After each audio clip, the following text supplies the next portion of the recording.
Hi everyone, welcome to my new video. I'm Suryan Shukla from IIT BHU. In this video, we will learn about all the important points and all the reaction given in the chapter Environmental Chemistry.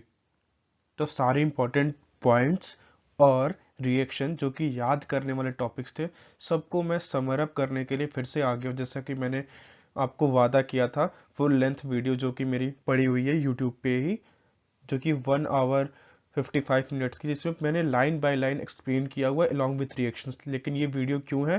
ताकि जो चीज़ remember करने वाली है सबको मैंने एक जगह summarise किया है और सारे रिएक्शन को मैं यहाँ पे एकदम अच्छे से फिर से समझाने वाला हूँ। तो ये बहुत शॉर्ट वीडियो होगा, लेकिन ये क्रिस्प वीडियो होगा। मोस्ट ऑफ द चांस यही है कि इसी में से 4 नंबर का तुम्हारा क्वेश्चन आए, जो आने वाला है।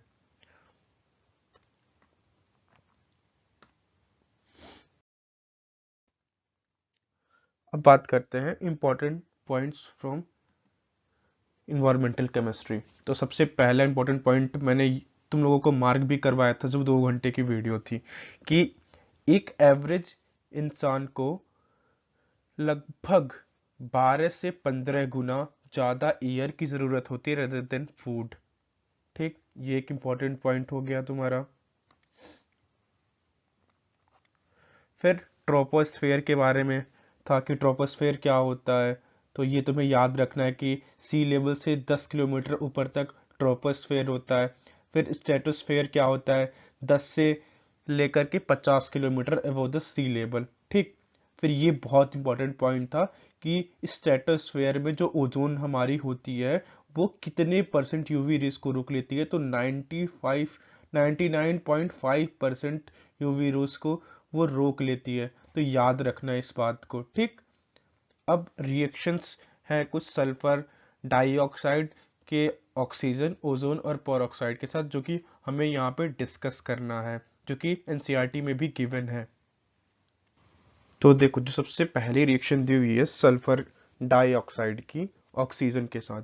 तो देखो, इन जनरल सल्फर डाइऑक्साइड जो होता है वो ऑक्सीजन के साथ रिएक्शन करके SO3 नहीं बनाता है, लेकिन ड्यू टू पोल्यूटेंट ज़्यादा रहते हैं इसीलिए वो क्रिस्टलाइज कर देते हैं इस रिएक्शन को। तो ये रिएक्शन हो जाती है जब पोल्यूशन ज़्यादा होता है, तब जा कर के ये रिएक्शन होती है। अगर मैं इस रिएक्शन को बैलेंस करूँ तो ये रिएक्शन कुछ इस तरह से दिखेगी। ठीक, ये हो गया ऑक्सीजन के साथ रिएक्शन। अब मैं कराता हूँ ओजोन के साथ। तो देखो, यहाँ पे ऑक्सीडाइज हुआ है, 4 यहाँ पे ऑक्सीडेशन स्टेट था सल्फर का, और ये 6 ऑक्सीडेशन स्टेट में गया है। और ये रिएक्शन क्यों हुई? क्योंकि कैटालिसिस हो रहा है सम पोल्यूटेंट के द्वारा। तो नॉर्मल जो ऑक्सीजन होता है मेरा ऑक्सीडाइजिंग एजेंट अच्छा होता नहीं है, लेकिन ये फिर भी ऑक्सीडाइज कर दे रहा है।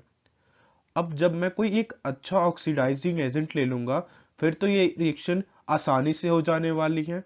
तो यही होता है मेरा ओजोन और पेरोक्साइड के साथ, कि जब हम SO2 की रिएक्शन कराते हैं ओजोन, या फिर SO2 की रिएक्शन कराते हैं हम पेरोक्साइड के साथ, तो हमें आसानी से SO3 मिल जाता है, बहुत ही आसानी से।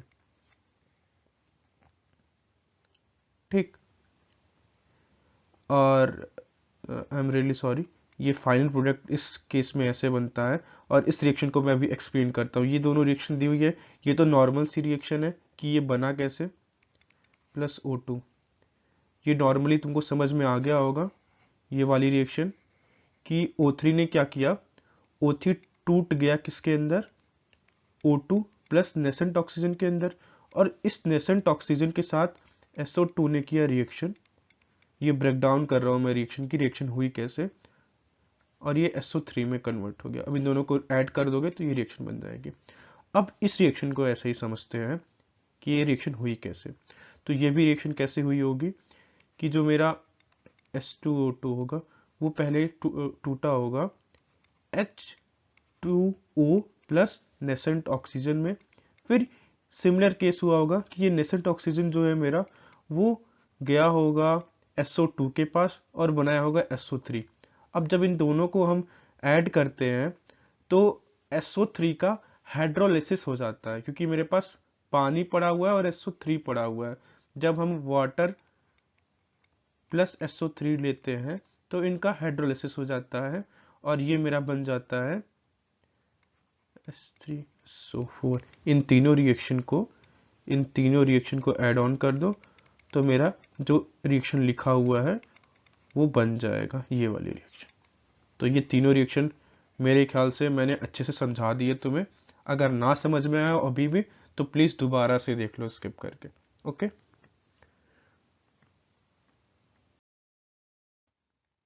अब आगे एनसीईआरटी में रिएक्शन दी हुई है नाइट्रोजन की ऑक्सीजन के साथ, ओजोन के साथ और पेरोक्साइड के साथ, तो उसको समझने की कोशिश करते हैं। तो देखो नॉर्मली जो डाई नाइट्रोजन होता है वो डाइऑक्साइड के साथ कभी भी रिएक्ट नहीं करता है नॉर्मल कंडीशन पे, लेकिन टेम्परेचर इतना हाई हो जाता है एटमॉस्फेयर में कि ये NO को बना देता है। और NO क्या करता है, O2 के साथ रिएक्ट करके NO2 बना देता है। जैसे NO बनता है तुरंत ही NO आता है और फिर फर्दर और ऑक्सीजन के साथ NO2 बना देता है। ठीक, ये हो गया मेरा ऑक्सीजन के साथ रिएक्शन। अब वही केस है कि हम ओजोन के साथ कैसे कर सकते हैं रिएक्शन और पेरोक्साइड के साथ कैसे कर सकते हैं। पेरोक्साइड की रिएक्शन तो नहीं दी हुई है एनसीईआरटी में, ओजोन की सिर्फ और सिर्फ दी हुई है, वो मैं मेंशन कर देता हूँ कि ओजोन की कैसे कराएंगे। तो देखो सिमिलर केस होगा कि पहले NO2 O2, O2 बहुत सारा पड़ा हुआ है। ठीक, तो वो बन गया मेरा NO में। अब देखो यहाँ पे नॉर्मली हुआ क्या है, ये +2 ऑक्सीडाइजिंग स्टेट से +4 में चला गया है, तो ये ऑक्सीडाइजिंग एजेंट की तरह काम किया है O2। और O2 से बेहतर ऑक्सीडाइजिंग एजेंट कौन होता है मेरा, ओजोन और पेरोक्साइड। तो इसीलिए जो ज्यादा अच्छा ऑक्सीडाइजिंग एजेंट होगा उसके साथ रेट ऑफ रिएक्शन हाई होगी, ये भी इंपॉर्टेंट पॉइंट है। ठीक, तो जब NO का रिएक्शन कराते हैं हम ओजोन के साथ तो हमारा बन जाता है NO2। बस यही इतनी रिएक्शन दी हुई थी। और फिर वहां पे एक मेंशन किया हुआ था नाइट्रस ऑक्साइड, तो नाइट्रस ऑक्साइड क्या होता है N2O, ये देख लेना और कुछ भी नहीं, इंपॉर्टेंट पॉइंट है ज़्यादा। फिर हाइड्रोकार्बन के बारे में लिखा हुआ जो हमें रिमेंबर करनी है चीज़ें, वही वही बस मैंने लिया है वीडियो में। तो हाइड्रोकार्बन्स आर कार्गोजेनिक, इसका मतलब होता है कैंसर कॉजिंग।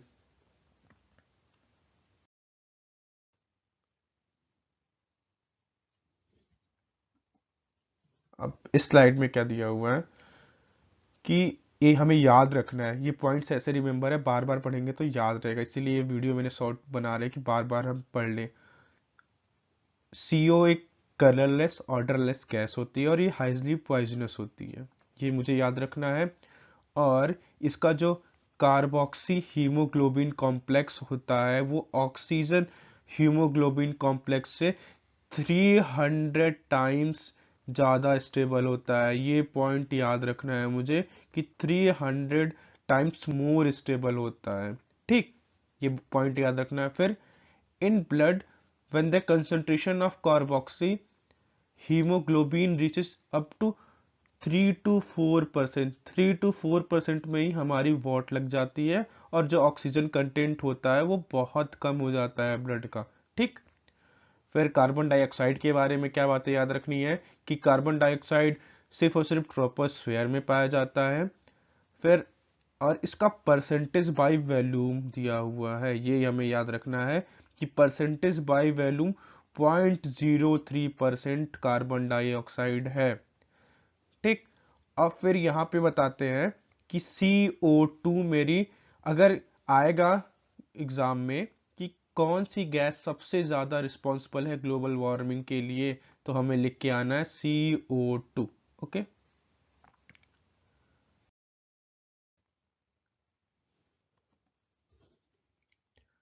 और फिर फर्दर इंपॉर्टेंट पॉइंट्स क्या है कि जो अर्थ के ऊपर आती हैं लाइट्स उनमें 70 सॉरी हीट, उसका 75 of the solar heat earth absorb कर लेती है, 75%। ठीक, अब हमें ग्रीन हाउस इफेक्ट मैंने पढ़ाया था, उसमें ग्रीन हाउस गैसेस याद रखनी है। वो 6 गैसेस कौन सी हैं? CO2, ये हमको बहुत इंपॉर्टेंट पॉइंट है, ये हमें जरूर से जरूर याद रखना है। मीथेन, वाटर वेपर, बहुत बार ये जेई में पूछा हुआ है वाटर वेपर, इसे मैं इसीलिए टाइम दे रहा हूं और बार बार लिख रहा हूं। फिर nitrous oxide, CFC, chlorofluorocarbon, full form बता देता हूं मैं। क्लोरीन फ्लोरीन जो कार्बन रखते हैं, और कार्बन क्लोरीन फ्लोरीन रखने वाले कार्बन को क्लोरोफ्लोरोकार्बन बोलते हैं। और ओजोन, O3। ये ग्रीन हाउस गैसेज हैं। इन छह को तो तुम्हें याद कर लेना है, एकदम अच्छे से याद कर लो, तुरंत याद कर लो। बार बार इस वीडियो को देखोगे अपने आप याद हो जाएगा। ठीक। फिर क्या है, रेन वाटर के पास पॉइंट 6.6 5.6 pH वैल्यू होती है रेन वाटर की, और जब इसके नीचे चला जाए तो वही एसिडिक रेन कहलाता है। अब ये एसिडिक क्यों होता है? क्योंकि कार्बन डाइऑक्साइड की रिएक्शन जो होती है वाटर के साथ, वही इस वाटर को एसिडिक नेचर का बनाती है। वो रिएक्शन मैं मेंशन कर देता हूँ, बहुत सिंपल सी रिएक्शन है।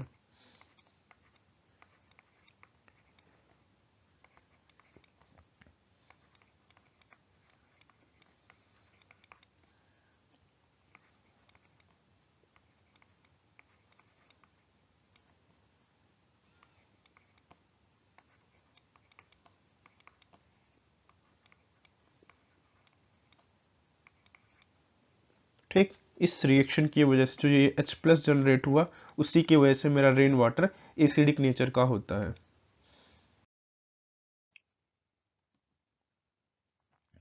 अब क्या करना है हमको, SO2 और NO2, इनका रिएक्शन पढ़ना है, ऑक्सीजन और वाटर के साथ कैसा होता है। ये एसिडिक रेन वाले टॉपिक में दिया हुआ है, एसिड रेन वाले में इनकी रिएक्शंस दी हुई हैं। काफी इंपॉर्टेंट रिएक्शन है, एकदम ध्यान से देखना है कि ये रिएक्शन हो कैसे रही है। तो सबसे पहले रिएक्शन कराऊंगा मैं SO2 plus O2 plus water. तो देखो इन दोनों के हेल्प से क्या हुआ, भले ही ये ऑक्सीडाइजिंग एजेंट नहीं है, लेकिन मैंने बार बार बताया कि जब हम स्ट्रेटोस्फेयर ट्रोपोस्फेयर में जाते हैं तो यहाँ ये रिएक्शन कैटेलाइज हो जाती है, रिएक्शन हो जाती है, तो बनता है मेरा वाटर SO3। और फिर जब हम वाटर के साथ फर्दर, यहाँ जो मेरा वाटर प्रेजेंट है उसके साथ रिएक्शन होता है, तो मेरा बन जाता है H2SO4। और H2SO4 क्या है, एसिडिक इन नेचर है, तो इसकी वजह से एसिड रेन होता है। तो ये मेरी रिएक्शन हो गई ऑक्सीजन और वाटर के साथ SO2 की। अब ऐसी मैं रिएक्शन कराता हूँ NO2 की। देखो देखो, तो NO2 नॉर्मल रिएक्शन पूरी मैं लिख दूं, मैंने एक्सप्लेन तो कर दिया लेकिन पूरी रिएक्शन लिखी नहीं है, बैलेंस कर देता हूँ। इधर 2 लग जाएगा, सल्फर भी 2 है तो 2 लग जाएगा। ठीक। अब NO2 का सबसे पहले पूरी रिएक्शन लिख लेते हैं कि पूरी रिएक्शन एनसीईआरटी में दी कैसे हुई है, फिर हम बात करेंगे कि हुई कैसे। अब बैलेंसिंग के ऊपर मैं नहीं जाऊंगा, बैलेंस तुम लोग देख लेना। तो सबसे पहले हुआ क्या होगा कि जो NO2 है वो मेरा O2 के साथ मिला होगा, ठीक, और ये बनाया होगा N2O5। ठीक। N2O5 का ये नॉर्मल केस में ये होता नहीं है क्योंकि ऑक्सीडेशन स्टेट जान ही रहे हो, ये एक अच्छा ऑक्सीडाइजिंग एजेंट नहीं है, बार बार बता रहा हूँ। कैटेलाइज हो रही है रिएक्शन, इस वजह से ऐसा रिएक्शन हो रहा है। फिर जब इसका हाइड्रोलिसिस होता है तो मेरा पाया जाता है HNO3। ठीक। तो ये रिएक्शन मैंने एक्सप्लेन कर दी है।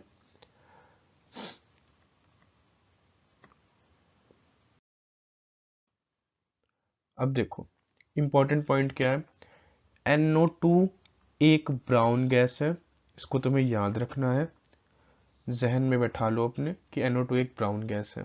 NO2 कैसी गैस है, ब्राउन गैस है, बहुत बार पूछा जाता है।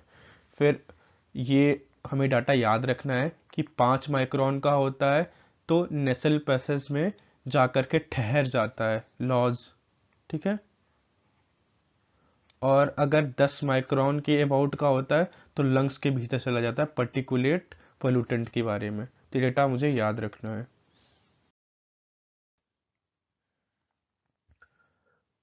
अब देखो,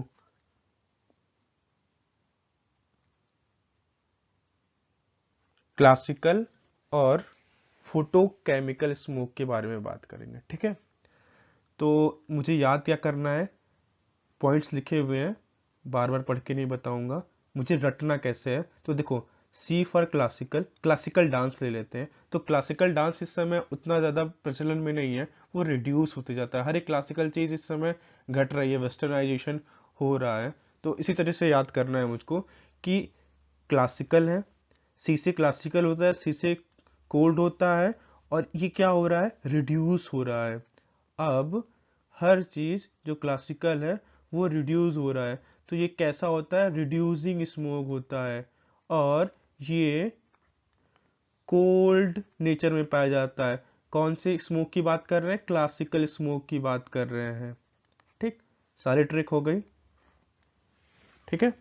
अब ऐसे ही जो दूसरा वाला मेरा स्मोक है, अब अब तो इसका अपोजिट ही होगा।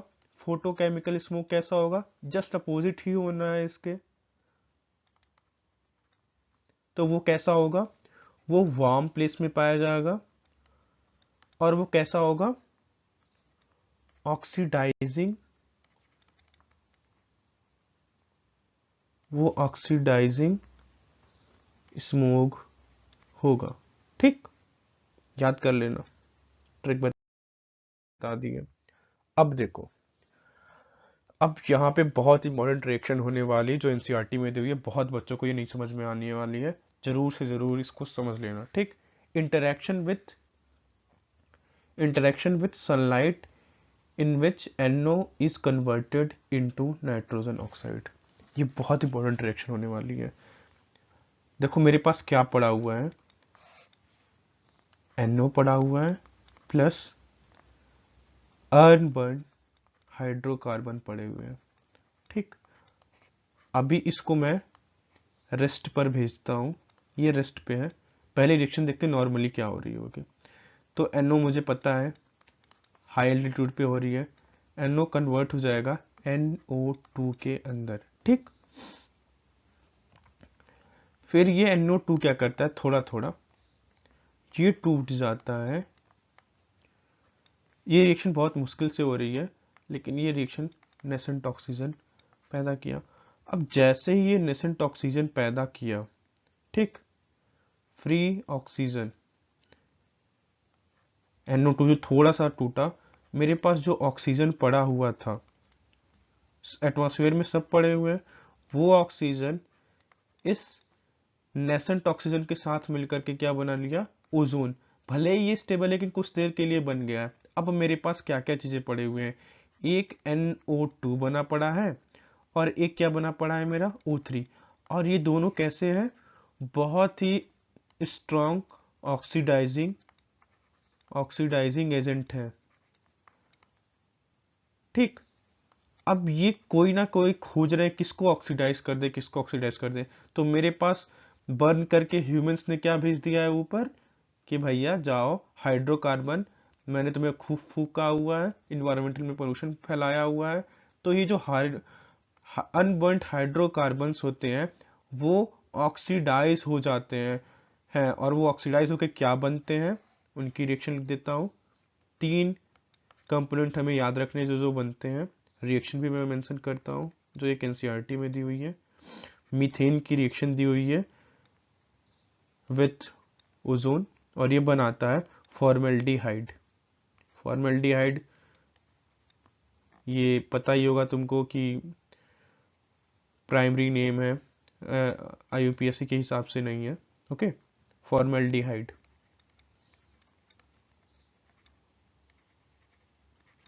फॉर्मेल्डिहाइड, और फिर जो दूसरा कंपोनेंट बनता है वो होता है मेरा एक्रोलीन, और एक्रोलीन का स्ट्रक्चर याद कर लेना।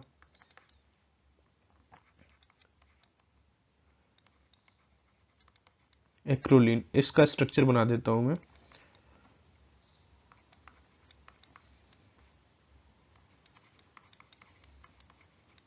अब सबसे इम्पोर्टेंट तीसरा पॉइंट, जो तीसरा कंपाउंड बनता है वो होता है PAN, जिसको मैं पान कहता हूँ।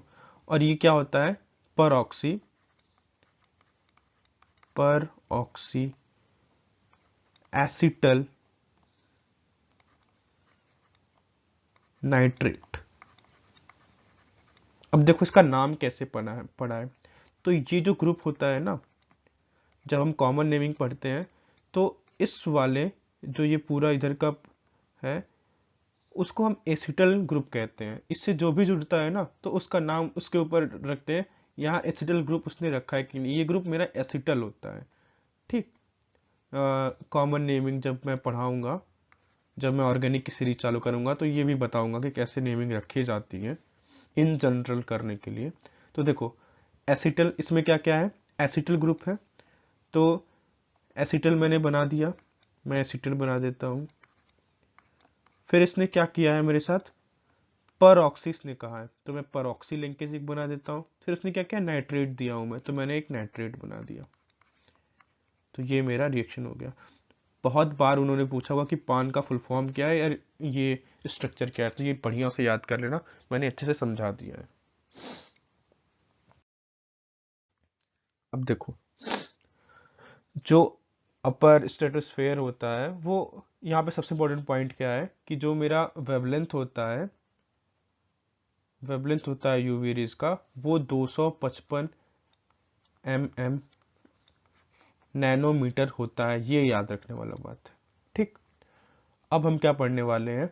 फॉर्मेशन और ब्रेकडाउन ऑफ ओजोन। ये बहुत इंपॉर्टेंट पॉइंट होगा। ठीक है, तो देखो फॉर्मेशन का पहला रिएक्शन देखते हैं। फॉर्मेशन कैसे होता है? O2 क्या होता है? ब्रेक डाउन होता है दो नेसेंट ऑक्सीजन में, फ्री ऑक्सीजन में। ऑल्दो ये रिएक्शन बहुत कम होती है लेकिन ऊपर हो जाती है हाई एल्टीट्यूड पे। फिर एक नॉर्मल ऑक्सीजन के साथ ये रिएक्ट करके बनाता है O3। ये हो गया मेरा फॉर्मेशन की रिएक्शन मैंने कर दी है। ये क्या है? फॉर्मेशन ऑफ ओजोन की। ऑल्दो इसका बहुत कम इल्ड होता है और बहुत सारी ऐसी रिएक्शन पढ़ाई भी जाती है आगे, जब ओजोन के बारे में पढ़ाया जाता है कि 10% प्रोडक्टिविटी होती है बहुत चीज़ों से, वो भी मैं बताऊंगा जब एडवांस्ड केमिस्ट्री पढ़ाऊंगा। अभी एनसीईआरटी, हम एनसीईआरटी बेस्ड हैं तो मैं रिस्ट्रिक्टेड हूँ। अब देखो फॉर्मेशन बता दिया मैंने, अब ब्रेकडाउन कैसे होता है ये बहुत इंपॉर्टेंट है। तो देखो जो हम CFC क्लोरोफ्लोरोकार्बन्स भेजते हैं वो स्ट्रेटोस्फेयर में चले जाते हैं और उनका कोई रिएक्शन नहीं होता है, वो सीधे जाते हैं, उनको यूवी रेज मिलती हैं और वो टूट जाते हैं किसके अंदर? Chlorine radical. और ये क्लोरीन रेडिकल बहुत हार्मफुल है हमारे लिए, सबसे हार्मफुल। फ्लोरीन के ऊपर क्लोरीन, फिर कार्बन रेडिकल। अब क्या रिएक्शन होती है? ये सबसे पहली रिएक्शन होती है। हम ब्रेकडाउन की बात कर रहे हैं, ब्रेकडाउन ऑफ ओजोन। अब फिर ये Cl डॉट होता है वो मेरा ओजोन के साथ रिएक्ट करता है और बनाता है O डॉट प्लस O2। देखो यहाँ डिफॉर्मेशन हो रहा है। ठीक, डिफॉर्मेशन हो रहा है मेरा Cl ओजोन का। ठीक है, ओजोन कन्वर्ट हो रहा है O2 के अंदर। अब जब ClO डॉट होता है ये नेसेंट ऑक्सीजन के साथ रिएक्शन करता है फर्दर, क्योंकि हमें पता ही है कि ओजोन मेरा बार बार टूटते रहता है, टूटते और बनते रहता है। ये रिएक्शन ऑन गोइंग होती है, मतलब बैकवर्ड फॉरवर्ड दोनों तरफ में होता है ये रिएक्शन। ठीक, तो जो ये नेसेंट ऑक्सीजन पाया उसके हेल्प से इसने फिर से बना लिया क्लोरीन डॉट, और क्लोरीन डॉट हमारे लिए बहुत ज़्यादा हार्मफुल था, तुम्हें पहले भी बताया है मैंने। फिर O2 और ये चेन रिएक्शन चालू हो गई। ये बार बार ऊपर जाएगा, मतलब पहला ये स्टेप में जाएगा ये वाले से, फिर ये वाले से ये, और ये बहुत बड़ा ओजोन डिप्लीकेशन में ओजोन ब्रेकडाउन हो जाएगा। बहुत इवन छोटे लेवल का CFC हमारा कितना बड़ा ब्रेकडाउन कर रहा है। ठीक, ये ब्रेकडाउन रिएक्शंस है। अब देखो 2 टाइप्स की रिएक्शन आगे बताई गई हैं, कंफ्यूज ही करने के लिए ऐसे बताया गया, लेकिन मैं एकदम से कंफ्यूजन दूर कर देता हूँ। बहुत कम बच्चे को समझ में आता है कि ऐसे रिएक्शन दी क्यों ही है, समर्स और विंटर में क्या अंतर हो जाता है इन रिएक्शन के अंदर।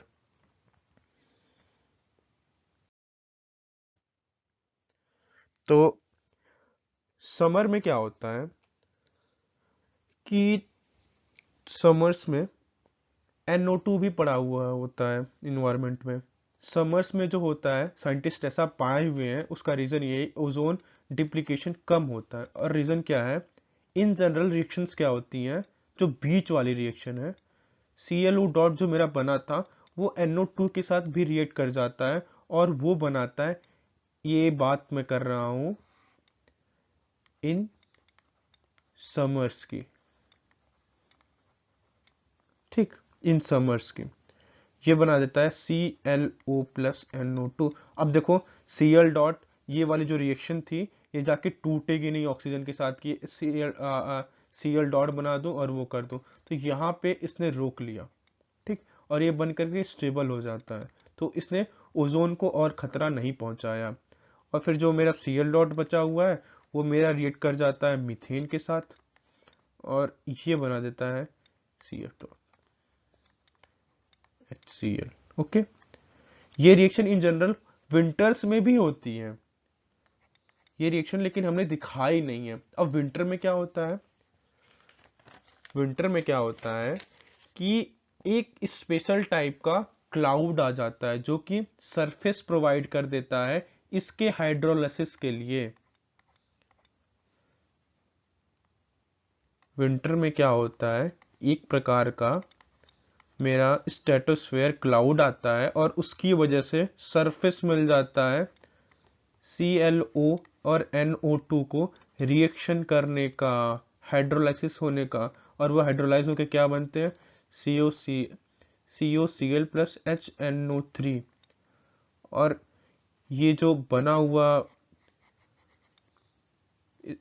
ClO NO2 था वो वाटर के साथ भी हाइड्रोलाइज होता है, और ये जो यहाँ पे HCl बना हुआ था उसके साथ भी वो रिएक्ट कर जाता है और रिएक्ट करके क्या बनाता है,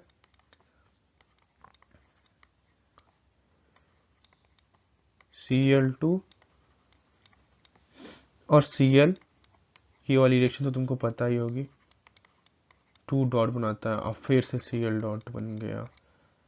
यही रिएक्शन होती है विंटर्स में, और ये रिएक्शन हमने छुपा दी थी पहले। इसीलिए विंटर्स में क्या होता है, डिप्लीकेशन ज़्यादा होता है, इन विंटर्स डिप्लीकेशन ज़्यादा होता है इन कंपैरिजन टू समर्स। बस इतना ही कारण था। फिर अगली स्लाइड में जाएंगे। जो हमें बात याद रखनी है कि DO क्या होता है, डिजॉल्व ऑक्सीजन होता है, और ये अप टू 10 ppm होता है कोल्ड वाटर में, और एयर में कितना होता है, 2 लाख, तो 20,000 टाइम्स ज़्यादा ऑक्सीजन होता है हमारे ईयर के अंदर, ठीक, ये याद रखना। फिर BOD दिया हुआ है, bio chemical oxygen demand, definition तो मैंने बताई थी पहले भी। तो ये कितना होता है, ये 5 m ppm, 5 ppm, less than 5 ppm होना चाहिए क्लियर वाटर में, और ये 17 ppm या उससे ज़्यादा होता है पोल्यूटेड एयर में। ओके, अब एक इथ्रियोपिलिकेशन के बारे में बताया गया। ये क्या होता है, ये कैसा प्रोसेस होता है जिसमें वाटर बॉडीज जो होती हैं उसमें डेंस प्लांटेशन पॉपुलेशन आ जाता है, जिसके चक्कर में सारा ऑक्सीजन वो प्लांट्स ले लेते हैं। इस वजह से एनिमल लाइफ डिस्टर्ब हो जाती है और उनमें एनिमल लाइफ बचती नहीं, और डेंस सिर्फ और सिर्फ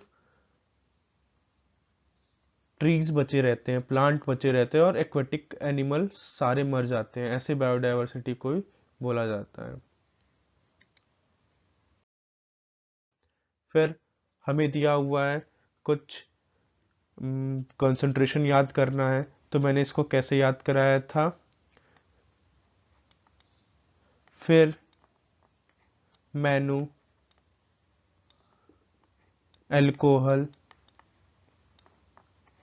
क्यों ज्यादा, एक पंजाबी चढ़ी, ये पंजाबी मुंडा है, पूछ रहा है भाई, दारू पी रहा था और फिर पूछ रहा है ज्यादा फिर मैनू एल्कोहल क्यों ज़्यादा चढ़ी। और इसने कितना ड्रिंक किया है, पहला ड्रिंक था इसका 0.02 का, दूसरा ड्रिंक था 0.05 का, तीसरा था मेरा 0.03 का, चौथा सॉरी तीसरा जो होगा वो पहले के ही बराबर होगा, ठीक। फिर चौथा था मेरा 3 के बराबर, पाँचवा 5 के बराबर, और जो छठवां था 0.005, ये याद रखना है। और मेरे 3 और इम्पोर्टेंट हैं, 4 इम्पोर्टेंट और हैं, वो कौन कौन से हैं वो याद रखने हैं। फ्लोराइड का कंसंट्रेशन नॉर्मली 1 ppm होना चाहिए और 2 ppm पे टूथ डिके होने लगता है, ठीक। फिर ऐसे ही दिया हुआ है लेड के बारे में, लेड 50 ppb तक हो सकता है, पार्ट्स पर बिलियन। ऐसे ही सल्फेट के बारे में दिया हुआ है, सल्फेट मेरा 500 ppm से ज़्यादा जब हुआ तब प्रॉब्लम क्रिएट होने लगता है। ऐसे नाइट्रेट के बारे में दिया हुआ है, ये 50, यहाँ पे ये 500 है, देख लेना अगर गलती से, 500 ppm, और नाइट्रेट जब 50 ppm से ज़्यादा हो जाता है तब प्रॉब्लम क्रिएट करता है, ओके। फिर एक और रिएक्शन दी हुई है, इसको याद कर लेना, इसमें कोई लॉजिक नहीं, क्योंकि एक क्रिस्टलाइज्ड रिएक्शन है, मतलब है तो लॉजिक, लेकिन मैं बताना नहीं चाहता।